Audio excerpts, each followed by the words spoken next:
And in the year leading up to its dramatic seizure by US forces in the Indian Ocean, the oil tanker known as the MT Tiffany made several trips between Iran and a stretch of water off the coast of Malaysia, around 60 miles from the glitzy skyscrapers of Singapore. During these trips, it often loitered in a small area before dropping at anchor and switching off its mandatory automatic identification system, AIS, according to marine traffic data reviewed by CNN.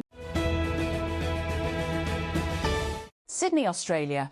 Until recently, Roscoe Jewell sold about one used electric vehicle every 2 months on his online marketplace, Amazing EV. But in the weeks since the United States and Israel launched their war on Iran, Jewell has been shifting a second-hand EV roughly every 2 weeks. Dera Ismail Khan. A fire broke out in a cargo truck at Mara in Dera Ismail Khan district on the Indus Highway, prompting authorities to shut the road and causing long queues of vehicles on both sides. According to rescue sources, the incident occurred near Darussalam Ada in the district's Paroa Tehsil, where a trailer loaded with cloth suddenly caught fire and the blaze intensified within moments. Financial security in Pakistan is no longer determined by how much you earn, but by how well you can absorb shocks. Pakistan's weekly sensitive price index, CPI, inflation was recorded at 9.12 PC in the most recent reported week. For an ordinary consumer, this is a significant number. To put it into perspective, with a monthly salary of $100,000, an average household spends about 60% of its income on essentials like food, utilities, and transport. So items that originally cost $60,000 will now cost an individual more than $65,000. Most of all, this drains their disposable income, including savings and contributions made to any emergency funds. And Pakistan approaches its next federal budget not with optimism, but under the weight of numbers that have grown more unforgiving since the original assessment. Between July 2025 and February 2026 alone, the federal government's debt rose by a staggering Rs 1.99 trillion to 79.9 TR, including external debt equivalent of 23.2 TR, according to the State Bank of Pakistan. The word special does not begin to do it justice, said Donald Trump of the relationship between the United States and Britain. We're like two notes in one chord or two verses of the same poem, each beautiful on its own. That was in September when the US president spoke at a banquet hosted by King Charles III to mark his unprecedented second state visit to Britain. Since then, Trump's comments about Britain have not been so lyrical or so kind. Rawalpindi, Punjab Minister for Youth Affairs and Sports Faisal Ayub Kokar on Sunday asked for the installation of a solar energy system at the Liaquat Bag Sports Complex and for improvements to the condition of the food street on Double Road. He visited the Liaquat Bag Sports Complex and reviewed the ongoing development work under the scheme Rehabilitation of Liaquat Bag Sports Complex.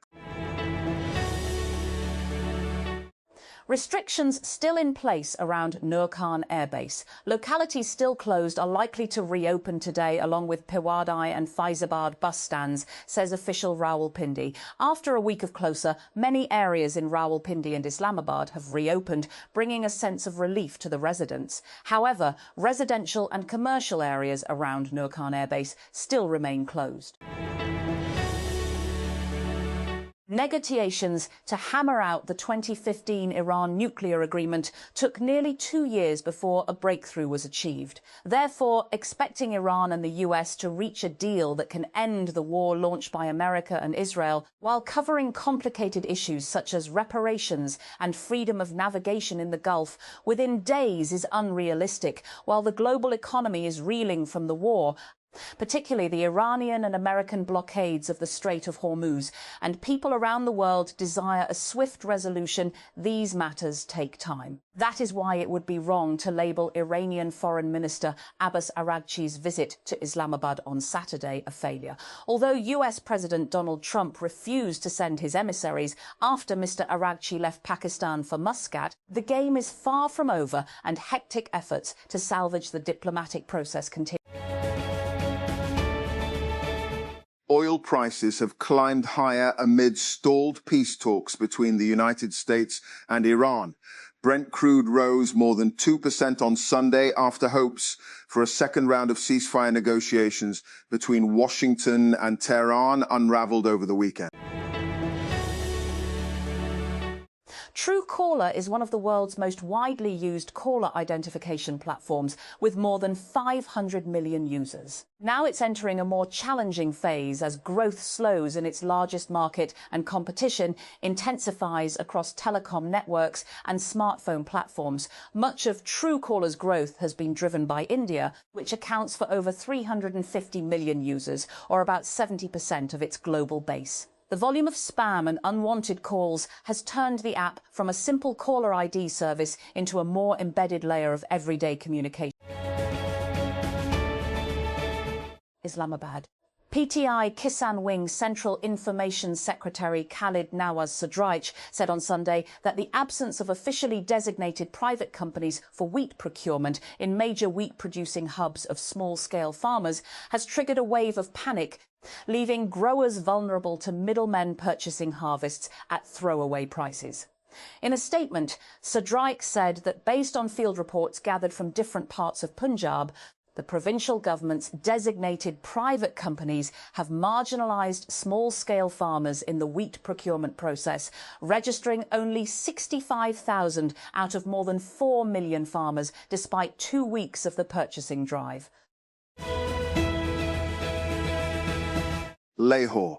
5 incarcerated PTI leaders at Kot Lakhpat jail have called upon the federal government to stop passing the buck and focus on real issues being faced by the power division, adding that false narratives could never address real challenges. In a statement issued through their counsel Rana Mudassar Umer, jailed leaders Shah Mahmood Qureshi, Dr. Yasmin Rashid Ejaz Chaudhry, Omar Sarfraz Chima and Mian Mahmoudur Rashid bemoaned that the country's power division, with an installed generation capacity of 46,000 ambibu, was not able to manage the current peak demand of 19,000 ambibu. And Karachi. The federal government has approved the long-awaited price fixation of 35 new essential and life-saving medicines, with another 45 molecules expected to be cleared shortly, and in a move aimed at ending critical shortages that had disrupted treatment for patients across Pakistan, a senior official and industry sources said on Sunday. And the official said the decision would improve the availability of several high-priority therapies that had remained inaccessible due to prolonged delays in price fixation and forcing patients to either go without treatment or depend on costly and often unregulated smuggled medicines. Amazon's podcasting business has transformed over the past 6 months, according to the New York Times doc back in August 2025. The company reportedly eliminated more than 100 jobs from its podcast studio, Wondery. At the time, Amazon insisted it was not shutting Wondery down, and that appears to be technically true. It still uses the Wondery brand. And Theo Baker is graduating from Stanford this spring with something most seniors don't have, a book deal, a George Polk Award that he received for his investigative reporting as a student journalist, and a front row account of one of the most romanticized institutions in the world, his forthcoming How to Rule the World. An Education in Power at Stanford University was excerpted Friday in The Atlantic, and based on that alone, and I can't wait to see the rest. The only question worth asking is the same one Baker himself might be too close to answer, which is, can a book like this actually change anything? Or does the spotlight, as it always seems to, and send more students racing to the place? Two of Israeli Prime Minister Benjamin Netanyahu's biggest political rivals say they are joining forces in a bid to oust his coalition government in the upcoming election expected later this year. The former Prime Minister's right-wing Naftali Bennett and centrist Yair Lapid issued statements on Sunday announcing the merger of their parties, Bennett 2026 and There Is a Future. A highway bomb attack in southwestern Colombia has killed 19 people and injured at least 38. The latest spate of violence ahead of next month's presidential election. Buses and vans were left mangled in the blast Saturday on the Pan American Highway in the restive southwestern Cauca department. Iran's top diplomat, Abbas Araghchi, has left Islamabad for Moscow, the Iranian Ministry of Foreign Affairs said, as mediators hoped to keep the prospect of more Tehran-Washington talks alive. Araghchi sandwiched a visit to Amman's Muscat in between trips to the Pakistani capital and left on Sunday to meet Russian President Vladimir Putin in Moscow the following day. But there was no indication that direct Iranian talks with the United States would resume. After 15 years as Apple's CEO, Tim Cook will be stepping down from the role in September. On the latest episode of TechCrunch's equity podcast, Kirsten Korosek, Sean O'Kane, and I discussed Apple's big announcement. We reflected on how Apple has changed since Cook took over from Steve Jobs in 2011 and what challenges incoming CEO John Ternus will be facing. And US President Donald Trump and his officials were the likely targets of a suspected gunman who attempted to storm the White House Correspondents' Dinner. Acting US Attorney General Todd Blanche has said the suspect, named by US media as 31-year-old Cole Thomas Allen, was arrested after police said he opened fire near a security checkpoint during the event at a Washington, D.C. hotel on Saturday. And Israel has issued new forced evacuation notices for areas in southern Lebanon, ordering residents of 7 towns that lie beyond its so-called buffer zone to leave, ramping up the conflict with Hezbollah despite a US-brokered ceasefire. An Israeli military spokesperson said in a statement on X on Sunday that the Lebanese armed group was violating the ceasefire and that Israel would act against it, telling residents to head north and west.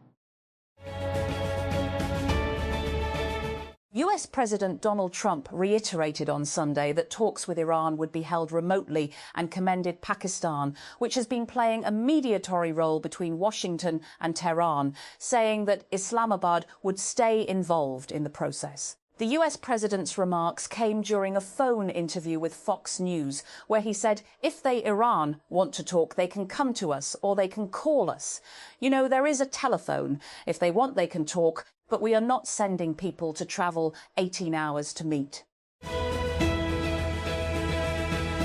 Deputy Prime Minister and Foreign Minister Ishaq Dar said on Sunday that traffic restrictions around Islamabad's Red Zone and Serena Hotel, which was expected to be the venue for the now cancelled US-Iran talks, had been lifted. Traffic restrictions around the Serena Hotel and the Red Zone in Islamabad have been lifted today. I extend my heartfelt thanks to the people of Pakistan, especially the residents of Islamabad and Rawalpindi, for their patience and cooperation. United States authorities believe a gunman who is accused of trying to storm the White House Correspondents' Association dinner was targeting US President Donald Trump and members of his administration. Acting Attorney General Todd Blanche said on Sunday that authorities believe the suspect travelled from California to Washington, D.C. by train via Chicago. And Iranian Foreign Minister Abbas Araghchi was back in Pakistan on Sunday, a diplomatic source told Dawn, a day after he left Islamabad for a visit to Amman as part of a tri-nation tour. He is undertaking the trip against the backdrop of ongoing diplomatic efforts, notably by Pakistan, to bring Tehran and Washington to the table to talks aimed at ending the conflict that began with US-Israeli strikes on Iran on February 28th. Tehran, Iran, across Iran's capital, life has returned to a kind of normal. Markets, cafes and shops are opening their doors, and some highways are buzzing with traffic once again as a fragile ceasefire with the United States largely holds after weeks of devastating US-Israeli attacks. Police in Thailand say they have arrested an Indonesian man accused of defrauding Americans out of $10 meters in romance scams, and he will be extradited to the United States. The 33-year-old was arrested at a luxury resort on the island of Phuket on Friday, local media and the AFP news agency reported. Honor has introduced 2 new gaming laptops in China, the Win H9 Gaming Laptop 2026. Both models feature 16-inch displays, Intel processors, NVIDIA RTX 50 series graphics, fast charging, and Honor's new Dongfeng cooling system. The Win H9 is positioned as the higher-end model, while the Win H7 targets buyers looking for lower pricing with strong gaming performance. Loyalists of President Mahmoud Abbas won most races in Palestinian municipal elections. Election officials said in a vote that for the first time in nearly 2 decades included a city in the besieged Gaza Strip. The elections had been held at a highly sensitive moment amid complex challenges and exceptional circumstances. Palestinian Prime Minister Mohammed Mustafa said as results were announced on Sunday.